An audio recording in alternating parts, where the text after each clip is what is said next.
নমস্কার বন্ধুরা, শুভ সকাল। কেমন আছেন? আশা করি ভালোই আছেন। আমিও ভালো আছি। চা খেতে খেতে বোন গেছে উপরে, ওকে পাঠিয়েছি গাছে জল দিতে। আর ও উপর দিয়ে ডাকছে, দিদি তাড়াতাড়ি আয়, তাড়াতাড়ি আয়। যেয়ে দেখি ফুল দেখাচ্ছে, বলছে দেখ ফুল ফুটেছে। এদিকে বন্ধুরা এই কুড়িটা কিসের? স্থলপদ্ম না? আর ফুলটা হয়েছে দেখেন জবা ফুল। কি বলবো, ওর ৫টা পাপড়ি। আমি এরকম ফুল কোনোদিন দেখিনি বন্ধুরা। এটা কি স্থলপদ্ম না জবা ফুল? আমাদের একটু কমেন্টে বলবেন তো। কুঁড়িগুলোও দেখাচ্ছি আর পাতাটাও দেখাচ্ছি। এরকম জবা আমি কোনোদিন দেখিনি। আর কালারটা এত সুন্দর, পিঙ্ক কালার, একদম পুরো ডিপ পিঙ্ক কালার। আর এখানে কতগুলো বেল ফুল ফুটেছে, আর ২-৩টে গাঁদা ফুল ফুটেছে, আর একটা লক্ষ্মী জবা ফুটেছে। বন্ধুরা এই দিয়ে আজকে বেশ ভালোই পুজো দেওয়া হয়ে যাবে। আর পালং শাক করেছিলাম না, পালং শাক কয়েকটা উঠেছে। আর দেখেন শীষ বেরিয়ে গেছে। ২টো পালং শাক কত বড় বড় হয়ে গেছে। তুলবো তুলবো করে তোলাই হয় না। এই দেখেন কত বড় বড় হয়ে গেছে। এগুলো তুলবো একদিন, তুলে রান্না করব। একটু চিংড়ি মাছ নিয়ে আসবো। নিচে চলে আসলাম। এখনও ঘরের কাজ বাকি, এ ঘর ও ঘর ২ ঘরেরই কাজ বাকি। আর দেখেন আজকে না ওই কাঁচা কুমড়োটা রান্না করব। কী দিয়ে রান্না করব বলেন তো? ছোলা দিয়ে রান্না করব। ছোলা দিয়ে কাঁচা লঙ্কা, কালো জিরে আর নুন হলুদ। এটা না রাত্রের জন্য বানিয়ে রাখবো, রুটি দিয়ে খাবো বলে। আর দিনের বেলাতেও একটুখানি খাবো, কিন্তু এটা রুটির তরকারি হচ্ছে। আর এখানে সব সংসারের কাজগুলো আগে সব সেরে নিলাম, নিয়ে আর কুমড়ো, তারপরে এফএমটা চালিয়ে দিলাম। চালিয়ে দিয়ে কাজ করছি, পামেলার টিপস শুনছি, আর আমি কাজ করছি। আজকে ভালো লাগে বেশ শুনতে ওর কথাগুলো। পামেলার কথা ভালো লাগে, আর যে টিপস দেয় সত্যি খুব ভালো। তা যাই হোক, ইয়ে করছি, কুমড়োটাকে কেটে নিই। একটু বড় বড় করেই কাটছি, কেননা কুচি কুমড়ো। আর তারপরে ঝাড়টাও দিয়ে নিলাম। কিন্তু ঘরটা মুছবো পরে বন্ধুরা, আগে রান্নার দিকে যাব। আর বন্ধুরা আমি না ওই ভাত, চালের ব্যাপারটা এখনও ইয়ে করে পারি না। যে হয় ভাত কম হবে, নয় ভাত বেশি হবে।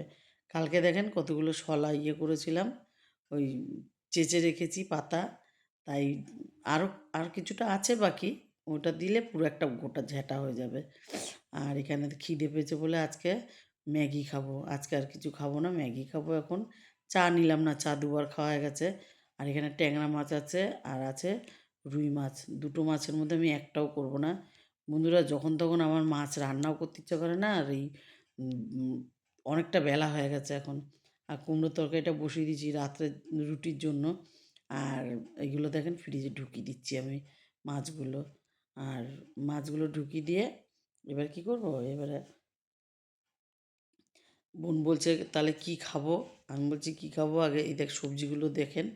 এখানে সবজি এনেছি, পুঁই শাক, আর এখানে শসা আছে, ঠাকুরের মিষ্টি শসা আলাদা আছে।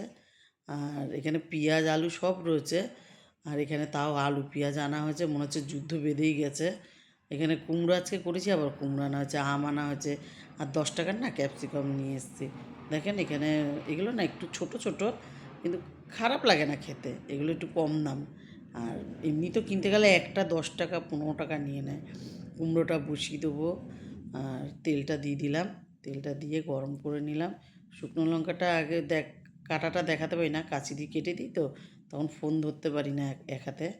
আর কালো জিরে দেবো, বললাম না কালো জিরে দিয়ে করবো, কালো জিরে দিয়ে দিয়ে দিলাম। আর এখানে তারপরে আর ছোলাটা না বন্ধুরা 2টো সিটি দিয়ে রেখেছিলাম।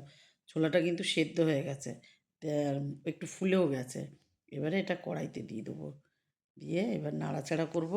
আর এতে না জল দেবো না বন্ধুরা, যেই লবণ দেবো অমনি জল বেড়ে যাবে একটু কুমড়ো দিয়ে। আর ঢেকে ঢেকে রান্না করব। কুমড়োটা বড় কেটেছি ঠিকই, কিন্তু কচি তো তাড়াতাড়ি সেদ্ধ হয়ে যাবে। আর ছোলা তো সেদ্ধ আছেই। 3টে লঙ্কা দিয়েছি, একটু লবণ দিলাম, আর হলুদ দেবো।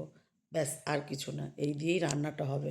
আর নামাবার আগে বন্ধুরা একটু মিষ্টি দেবো, রুটির পাতে খাবো তো, ওই জন্য একটু মিষ্টি দেবো। দেখেন এখানে কতগুলো ভাত রয়েছে। কালকে দুবেলার ভাত রান্না করেছি, দুবেলা খেয়েও আরও এত ভাত রয়েছে। হ্যাঁ, তা কী দিয়ে খাবো ভাতগুলো? এইখান থেকে একটু তরকারি তো নেবই। আর দেখেন কড়া করে আলু ভাজা করব। বোন বলছিল মাছ ভাজা করলে কর তাড়াতাড়ি করে। আমি বললাম না, একটু কড়া করে আলু ভাজা করব। ওইদিকে তরকারিটা বসিয়ে দিয়েছি, ঢেকে রেখেছি। আর এদিকে একটা কড়াই বসিয়ে তেল গরম করে নিয়ে বেশ একটু ঝাল ঝাল করে আলু ভাজা করব কড়া করে। এখানে জিরে দেবো প্রথমে, তেলটা গরম হয়ে গেছে।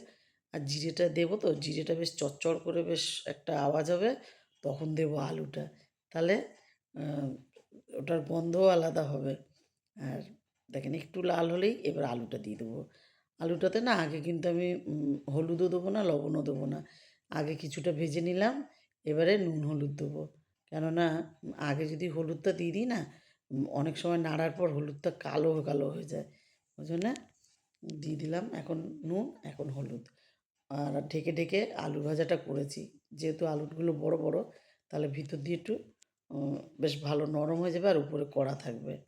আলু ভাজাটা দেখেন কি সুন্দর কালার এসছে, হলুদ হলুদ। আর আলু ভাজাও হয়ে গেছে, কুমড়োর তরকারিও হয়ে গেছে, বাসনগুলো ধোয়াও হয়ে গেছে। এবার ঘরটা মুছে চান করে পুজো দিয়ে নেবো। পুজো দিয়ে নিয়ে এই যে পুজো দিচ্ছি। ফুল তো সকালেই দেখিয়েছি আজকে ঠাকুরকে দেবো। এই যে বেল ফুলও এনেছি। চান করে আবার উপর থেকে ফুল আনতে যাই বন্ধুরা। আহ, আহ, পুজো দিয়ে এবারে খেয়ে নেব। খাবো তো আগেই বলেছি পান্তা ভাত। আজ এইটুকুই। ভালো লাগলে লাইক করুন, কমেন্ট করুন, আমার ইউটিউব চ্যানেলটাকে সাবস্ক্রাইব করুন, পেজটাকে ফলো করুন। ভালো থাকুন, সুস্থ থাকুন, শুভরাত্রি।